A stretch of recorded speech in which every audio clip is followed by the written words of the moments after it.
Canadian Cinemaniacs of Toronto, let me make some noise! You having a good festival?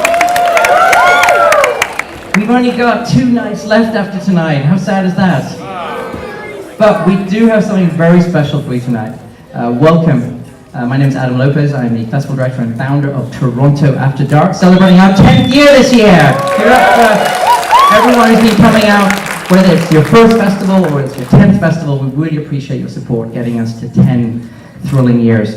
Tonight we have a very special screening. It is a world premiere. How exciting is that? World premiere, Toronto Dark. The film was finished just 30 hours ago. That is how fresh it is, and how you are going to be in for a very first-time treat tonight. Before we get into tonight's films, give it up for some thank yous here. Please, a huge cheer for our main festival sponsor, Anchor Bay Entertainment Canada, who some of you may have read the press release today, just announced they are picking up tonight's world premiere feature film, The Hexecutioners, for distribution. So give it up for Anchor Bay. They love this film as much as our programmers do. So we love having a main sponsor that is in sync with our tastes. Also give it up for Raven Banner Entertainment, our other main sponsor, Space and Cineplex, and our wonderful volunteers. Keep clapping for them. They do such a great job at the festival.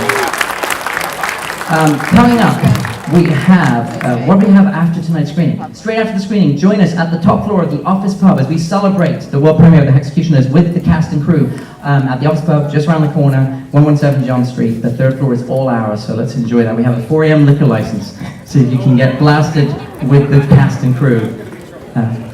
What else do we have? Tomorrow night, our penultimate night.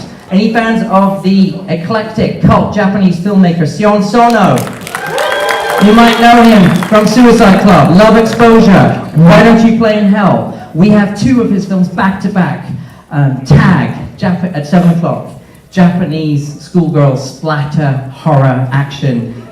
It is just, there is a lot of body parts flying. If you like Battle Royale, you're going to love Tag, 7 p.m. tomorrow. We have some tickets left for that. And then at 9:30 p.m., a totally different Sion Sono film. It is called Love and Peace.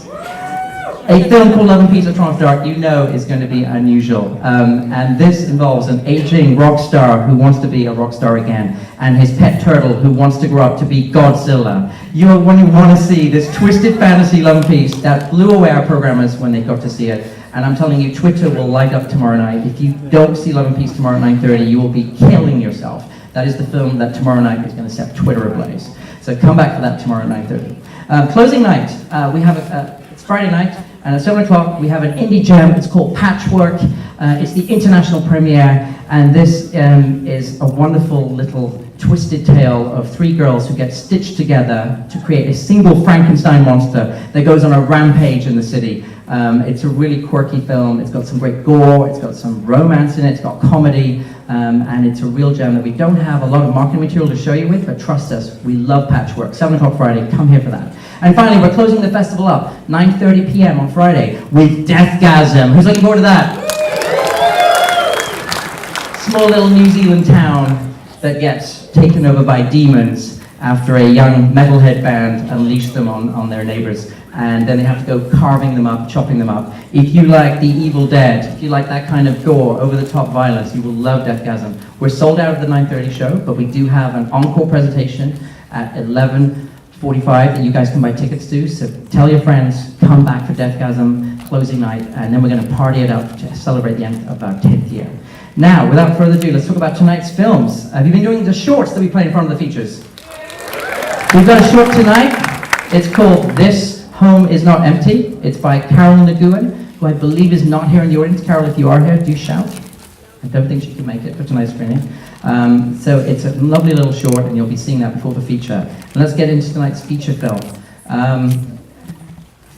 This is a very unique film you're about to see, The Hexecutioners. When we all watched it, it blew us away.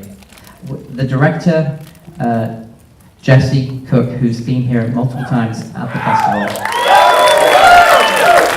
We love his work.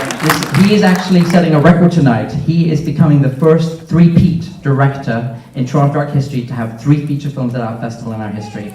So here to introduce The Hexecutioners. Give it up for the director who brought you Monster Ball, Septic Man, and now the Hexecutioners. Jesse Thomas Cook.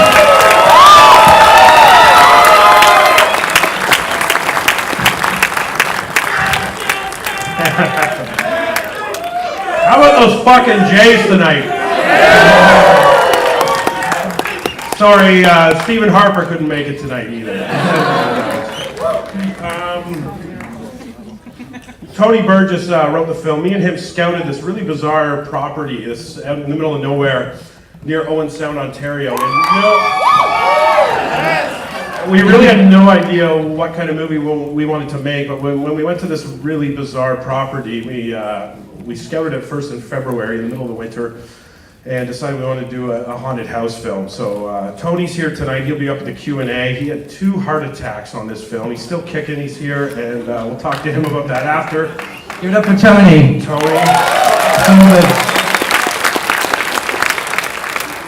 And I don't know, thank you all for coming. I feel like this is a different film, a departure for me. I feel like genre films inherently should be nonconformist and have the ability to inspire and compel and renew. And I don't know, this was an interesting film with our crew. It was kind of made in a sacred place, and it wasn't just a fucking bank machine like a lot of people do when they set out to make a movie. So I'm just really honored that most of the cast and crew are here tonight. We sort of are bound to each other. We had this shared struggle in those cold and long winter nights in April, I guess spring nights, but they were fucking cold. April and May. And really honored that my 2 lead girls are here tonight, Sarah and Liv. This night's for you.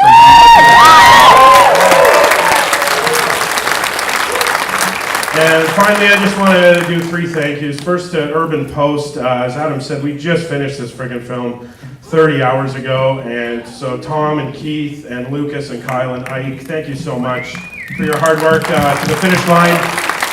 And to the festival, Adam and your entire team, thank you so much. You guys have fostered our career up to this point. We sort of feel like the house band at this point. And finally to Raven Banner and Anchor Bay, thank you guys so much. You allow a bunch of beer league hockey players from Collingwood to do what we love, and that's to make guns and motherfucking horror films. So, thank you. Cheers.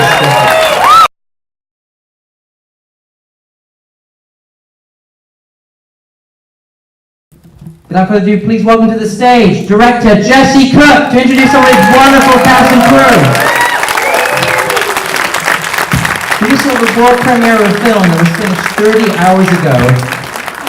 So I don't know what's keeping Jesse and his team still together. He's probably going to tell us. So what was that like watching your film for the first time with a public audience? It was great. It was good. It was like a test screening. It was good to sit and watch it in a proper theater and see it for the first time. It's been sort of a whirlwind. 6 months from when we started working on the script to today. Only 6 months. Wow. Give it up. I was just listening in on the audience reactions, and I could tell people were getting creeped out as much as we were watching this. Did you guys enjoy that? Why don't you introduce some of your fantastic talents? Sure, if anyone's still here, I'd love to bring up out of the crew Carl Janice, who was the DP. And the composer Steph Copeland. And then I hope my cast is still here. Liv, Colin, Sarah Power, Boyd. I see you over there somewhere. Come on, give it up. Barry Flatman, come on, Barry. Ari, I see you, Ari. Who am I forgetting? I'm forgetting someone. No, no one wants to hear from the producers. They're too drunk. Tony, for heaven's sakes. Get your ass up here. The wonderful writer, Tony Burgess.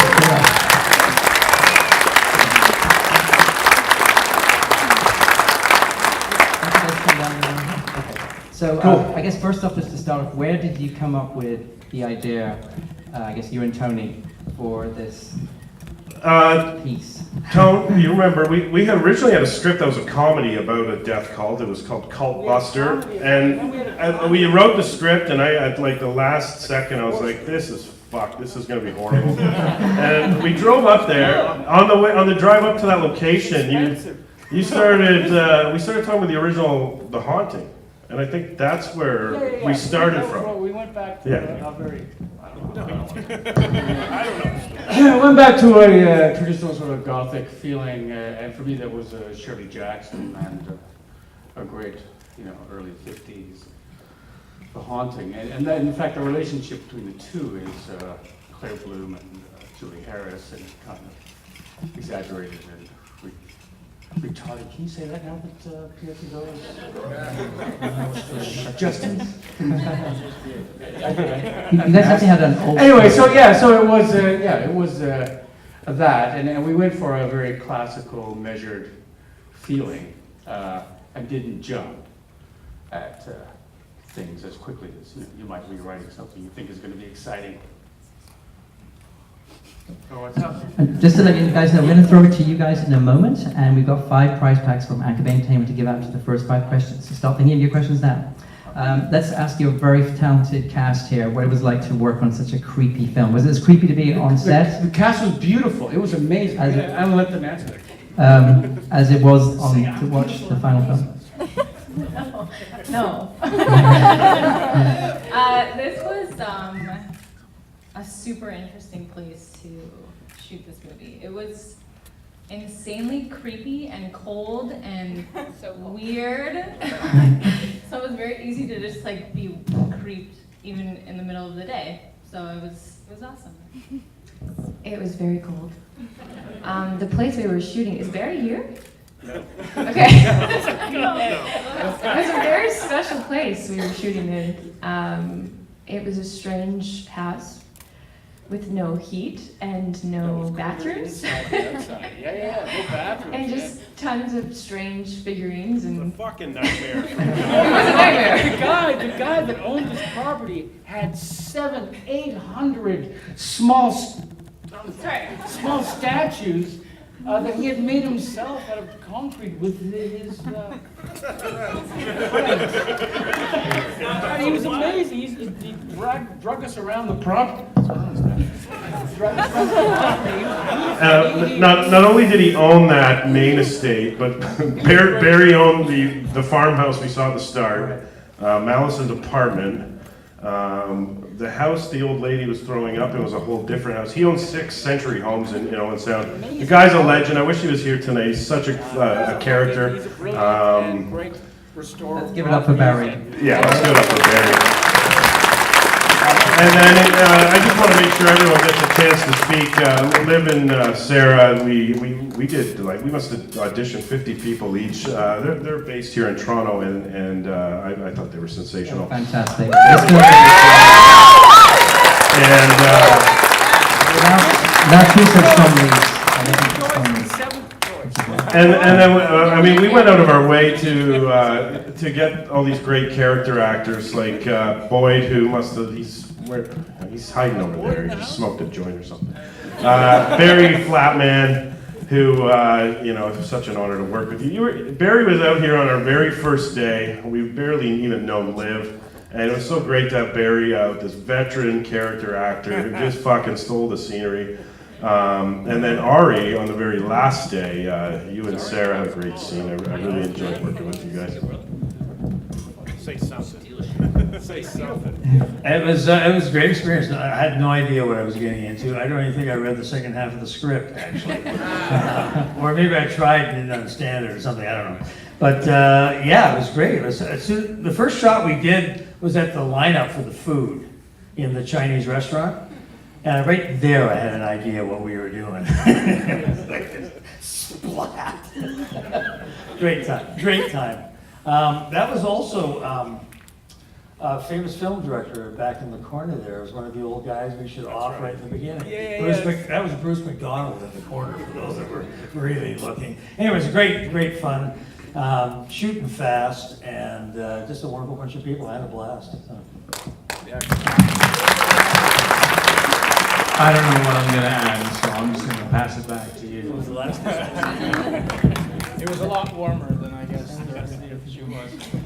Absolutely. Did I say that out loud? Don't put the thing in my face then. And yeah, just before we turn over to you guys, Carl lends the whole movie. He was in. Oh my God. He's looking fucking sharp. He's wearing his dad's tuxedo and everything. The best guy looking here.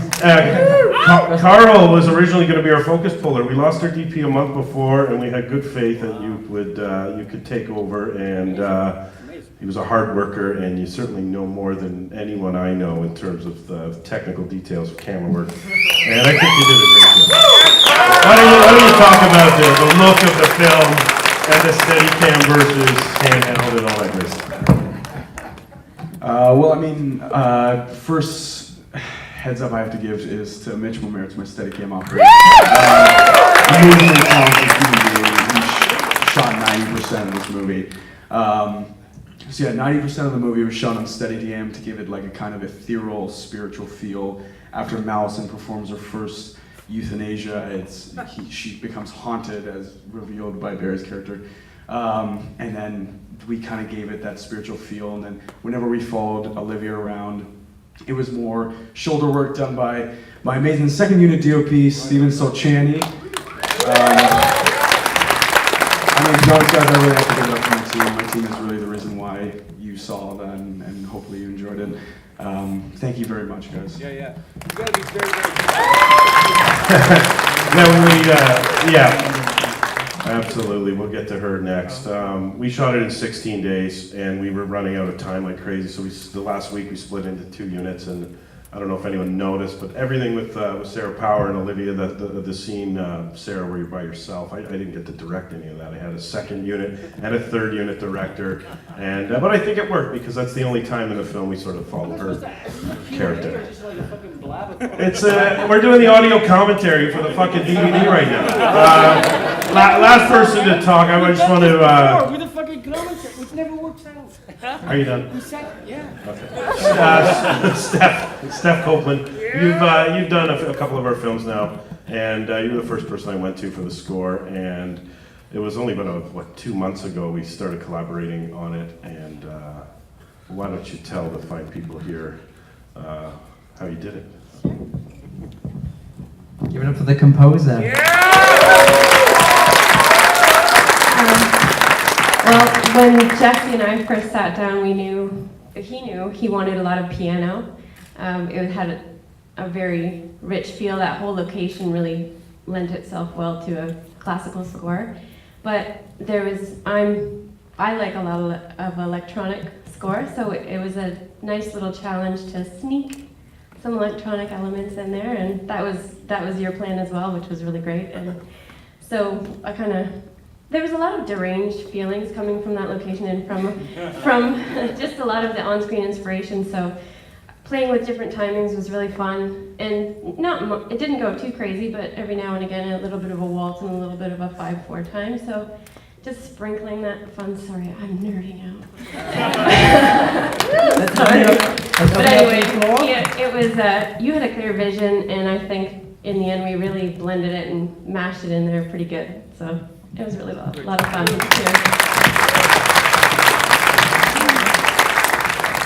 So all the way over there? Yeah, Gage. I was wondering, the drawings of the skull and the cult leader mask, was that inspired by the old Canadian horror movie, The Mask? No, I wish. Great reference, by the way. Melissa Scholdice, our costume designer, I sent her some photos of the Tibetan skull mask, the authentic Tibetan skull mask. And she had it made here in Toronto. And in terms of the book, the drawings in the book, that was Beth, our art director. So no, that was based on this sort of bizarre mythology that Tony kind of half made up. I didn't make anything up, man. Back over there? Okay, you over there? Yeah, wait there. I just wanted to know, did anybody have any nightmares, like the leading ladies? Did you have any nightmares, or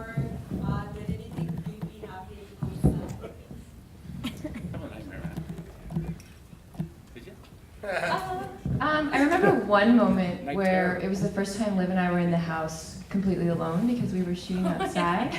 Okay. And they were shooting from outside, but we had to run into the house. And we ran in and closed the door behind us and then wait for them to yell cut. And Jesse just never yelled cut. Ever. And it was the first time that nobody was in the whole house because the house was dark because they were shooting from outside. And we both just looked at each other, and I remember neither of us said a word. And we just stared into each other's eyes, and we were like, this place is You know what? It was a totally weird place. It was. It That was was the totally- first time that we had to be in there by ourselves, and everyone is outside, and all the lights and like the blankets and the nice stuff is all outside. And we're all of a sudden in there like, why are we here? What are we doing? Thomas, the owner, the builder, the great magician of the place, was like weaving himself around in the back in the dark and coming up forward and saying. Yeah, he would just like pop up and Yeah. yeah. his dog, his blind dog. You know, Oh. it was amazing. I'm not gonna do it. He was like, yeah, it was Yeah. spooky and fucked up. Yeah. It was a place. Who was the guy in the cellar? He kind of just showed up out of nowhere. I thought he was like. It was Harry. It was Harry. Okay, but like the character-wise. What? Huh? It was Harry.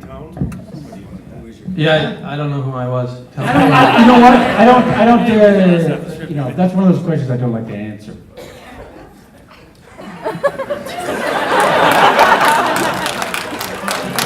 I thought he was one of the people who killed himself, but that's just I enjoyed him very much. I guess that's all you have to do, right? So, you know, I know exactly. Is he lived? I know exactly. I know who he can answer that. Well, go ahead. We talked about this afternoon, but we still haven't solved it. He's basically a paranormal agent of the house, but probably a good force. I don't really know because of Tony, I can't get inside his head, but my take on that is that Ari's character went down there 40 years ago to get a bottle of wine and was murdered. Thank you very much. That's probably very close. He's a little magnetic character that was there 4 years ago. And Ari was the guy who did that. Cheers. Cheers. Any other questions? Great movie. Of course, in every haunted house movie, you gotta have your money shots where the creatures or the ghosts show up in their makeup. Fantastic makeup effects on the creatures. Generally, I enjoyed them. Yeah. makeup effects. Can you tell us about who did those? Special effects was the Gore brothers. They worked on all our films for the last 10 years. Jason DeRuschi came out there. He did it all. Him and Mitchell, Stacy, for the big ritual day. They did those wraiths. But did anyone even notice that Tony Burgess was Zombrak in the film?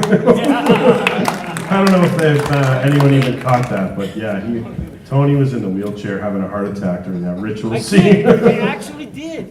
It's freaky, man. No, I had a small heart attack in that scene, and then a week later I had a massive one.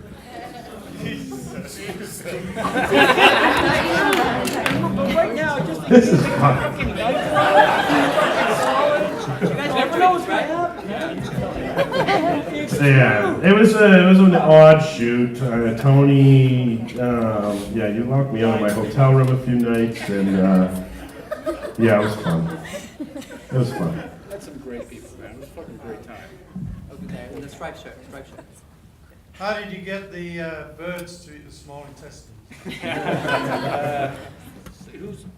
Where's Fluke? Fluke knows. There is one wizard in the audience who knows. A guy made them. Guy made them visual effects. Yeah. But interestingly enough, we had a Birds of Prey circus come through Owen Sound. We really tried to get them. It's the same guy that did these special effects for Hellmouth, the master, fucking master. I can't say enough about the whole crew. I remember on day 3, we were shooting by that waterfall. We showed up, there was a gorge there. And I remember, Mel, you dressed Sarah in high heels. She had to go down this gorge, this gully in these high heels. And there's 3 feet of snow when we showed up in the morning. And you slipped and fell. And I said, we're never going to get this fucking day in. And it was sort of like I told you, it was like the evolutionary chart. Like we started just grabbing rocks and bashing ice and snow, and then after that we were using like crude implements and lifting, and then a guy came with chemicals, and by the end we had all the snow gone, and we made our day. So that's the kind of effort it took on some of these days to make our days. It was colder in the house than it was outside. Time for just a couple more questions. And let's go over there. And then, yeah. Jesse, is it? Could you explain where you got the idea for the Tibetan Book of the Dead? Yeah, initially Tony and I were gonna, someone from the Demolisher fucking fell off the stage the other night. You don't sit there. It's all right. It's the wrong answer. Yeah, Tony and I had wrote a script based in Nepal about a death cult and a kukri knife, and then we didn't want to do it, so we just cannibalized all that shit and put it in this film. Excellent answer, man. We did some research and some things, and there was a fascination that lasted about 18 months around that as a particular feature of whatever we're going to do. And we Couldn't get our tax credits in Nepal. We had Nepal connections, and we did. We had it like for about 8 months. We had a script worked up. I think 2 actually, that were taking place in Nepal, and they ended up being bizarre comedies, and like they're actually really good. I'm now novelizing them because I don't have all the time in the world, so just you novelize the shit you wouldn't throw away if you. Whatever. But yeah, great ideas, and then we couldn't do it largely because if we did it, we'd be in the Nepal prison. You can't do that over Nepal there. this year. You can't, mock the Maoists and do bloody sky I burials. think we have time for one more question. Oh.